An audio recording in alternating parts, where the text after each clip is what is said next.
Spencer Lazara MMA interviews alongside World Series of Fighting light heavyweight champion and middleweight champion David Branch. You recently moved up to 205 to take everybody out too, man. What's going on with that? You obviously have 2 belts around your waist. I mean, where do you want to be fighting? Where do I want to be fighting? Which weight? I want to definitely stay at 85. The next fight that I want to fight is going to be at 205, and I want Vinny to answer the call. What's up, man, with the paperwork? It's like, we're gonna do this or what, man? I'm not gonna go back and forth with you on Twitter and do all of this stuff. I hope that this gets out to you. I'm gonna tweet this to you, so we're not doing all of that, man. I'm gonna do that, man. I'm from the street, man. We're gonna fight, we're gonna scrap. Let's just do this and get it done. That's why I want to fight 205 next. Okay. Is he been kind of irking at you on Twitter? Yeah, I mean, guys, they you know what it is, guys. They talk a lot, but see, I'm from a different cloth, and I'm from the favelas here. You understand? And you know what I'm saying? It's like, I don't do a whole lot of talking, man. By the time you see me coming, it's on. You know what I mean? You gotta brace yourself. And every fight you've had, it seems like you've had pretty respectful guys. You haven't had anybody coming up and doing any of that recently. So it's probably like all of a sudden you got a guy running his mouth. Yeah, definitely. I mean, if you run your mouth on social media, and then when I see you, I'm gonna, and I get a moment alone with you, I'm gonna look at you in your eyeballs and be like, "What's up, man? What's up with that shit you were talking, man?" And if you don't look back at me, man, you don't answer the call, man. It's like, all right, Yeah. You're a competitor, you're not a fighter, that's, you can't do that. He's a guy, obviously, that has tremendous jiu-jitsu, but you do as well. I mean, how does this fight stack up for you? I mean, obviously, maybe you're looking to keep it standing, or you want to play that game? I can do anything that I want to do with him, obviously, Vinny is very talented on the ground, spends a great deal of time in the jiu-jitsu department. I'm not going to be naive to the fact that he's not a phenomenal jiu-jitsu player. He's actually competed against some of my opponents, so I have a full-scale view of what his skill set is. I'm not really worried about that though, because if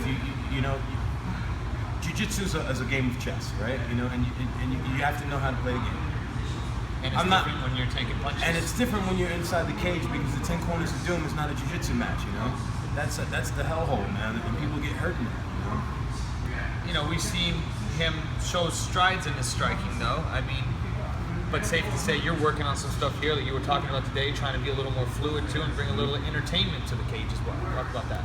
Right. I bring what my style of striking. I like to combine a lot of different forms of striking, but more so have class. I want to go out there and make it look good for the fans. I want it to be an art form.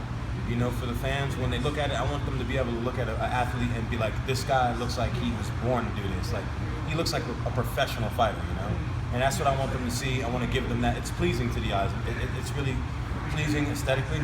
And I think that I'm that kind of fighter. And then when you get me talking and then you get the fighting, it's a good match, So I want to be like that kind of Sugar Ray Leonard of MMA kind of, so to speak, I like it.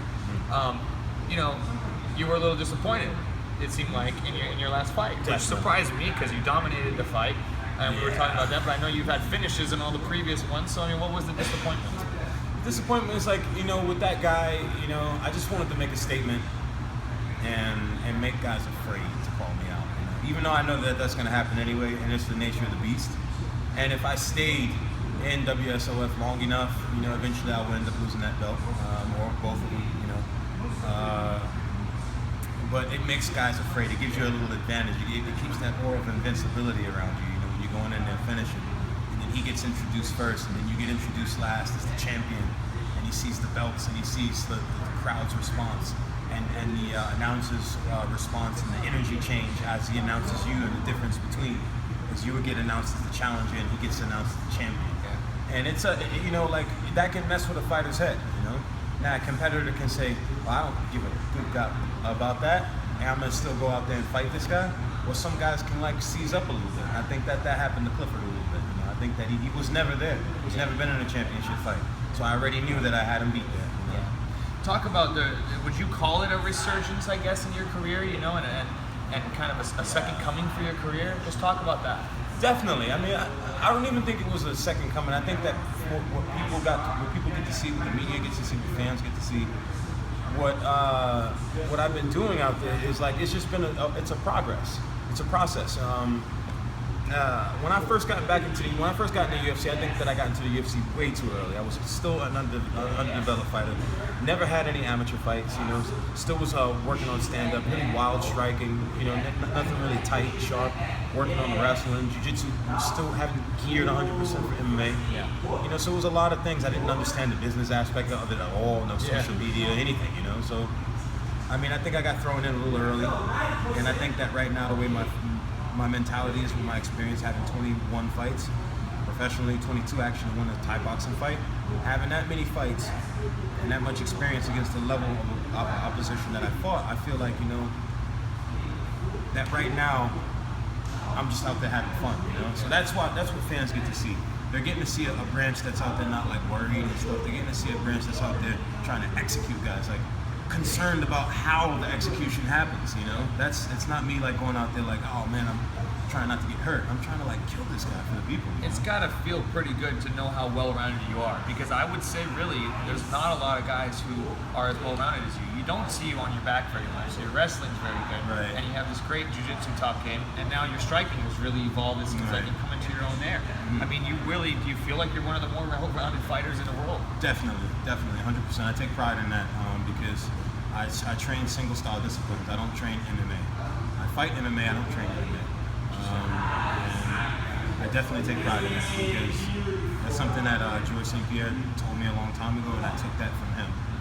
He was another guy that trained single-style disciplines, and he didn't train MMA. He only trained MMA to get ready for his fights. But he was a complete martial artist. In a lot of ways, I see a lot of similarities in the way that you execute when you're fighting.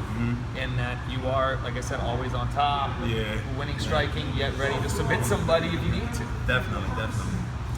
We'll talk about what's next. Obviously, we're looking at that Vinny fight, but what are the goals as far as, you know, you're holding 2 belts, you want to stay active in both, like how do you see that going? I definitely want to stay active in both. I'm not too sure who they're going to have me fight next. I know who I want to fight next. He knows. We all know. And then after that, I'd like to fight at 85. The light heavyweight belt, I don't think I'm going to keep that for very long, you know.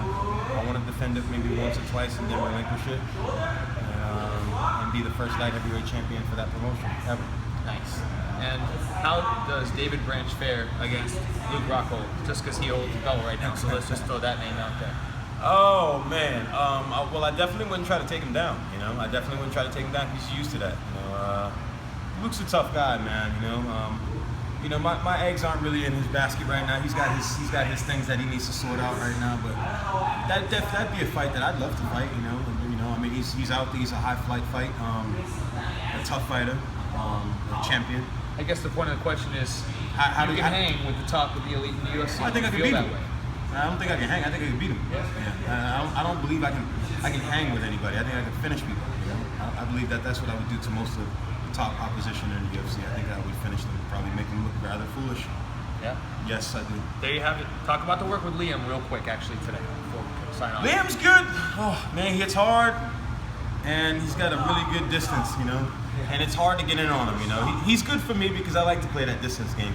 So if I'm hitting a guy that's longer than me, then that makes me feel good, you know. Because that means that you're using more tricks and you have to use more strategy to be able to impose your strikes. Because he's got the longer reach, right? So not one and done, getting in there and throwing some combinations. Man, it's all fencing, man. It's Olympic fencing, man. You know, that's what it is. You know? It's fun to watch. All right, there you have it. David Branch, Spencer Lazar. Thanks for watching MMA Interviews.